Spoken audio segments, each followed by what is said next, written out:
कहानी का शीर्षक है बेटियां भी बेटे भी।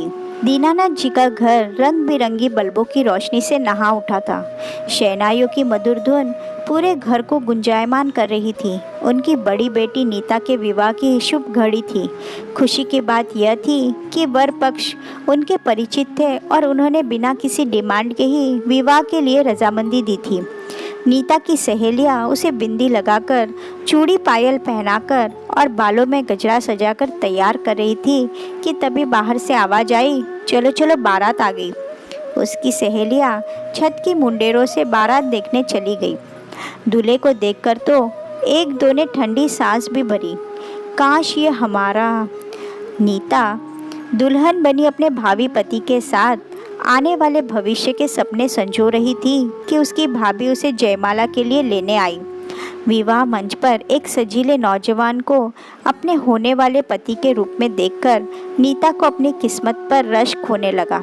जयमाला के दौरान दोनों पक्षों के बीच थोड़ी चुहलबाजी और हंसी मजाक भी हुआ, जिससे पूरा वातावरण आनंदमय हो गया था। वर वधू ने जब संग बैठकर डिनर किया तो दीनानाथ जी की आंखें खुशी से छलकने लगी थी।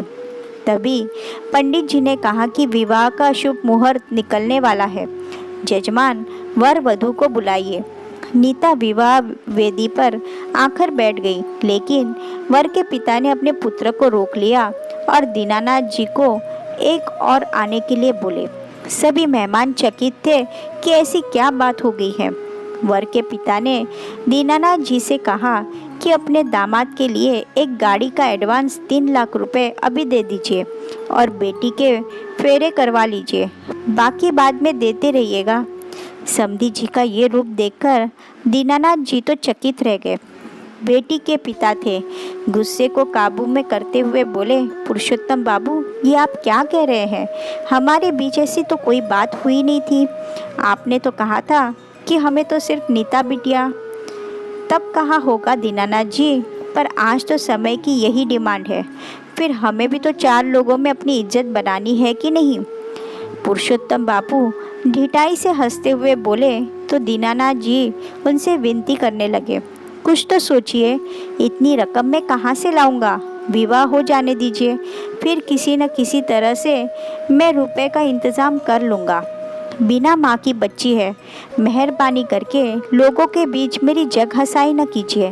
कहते हुए उन्होंने अपनी पगड़ी उतार दी और पुरुषोत्तम बाबू के पैर पर रख ही रहे थे कि नीता, जो दोनों की बातें सुन रही थी, आकर अपने पिता की पगड़ी हाथ में लेकर पिता को पहनाते हुए बोली, पापा, लोग क्या कहेंगे?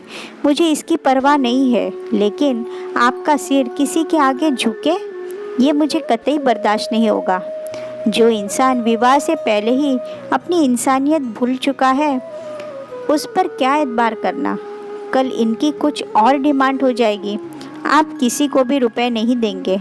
मैंने निश्चय कर लिया है कि मैं अपनी पढ़ाई पूरी करूंगी और अपने पैरों पर खड़ी होकर लोगों की सेवा करूंगी, ताकि आपको किसी के आगे अपना सिर न झुकाना पड़े।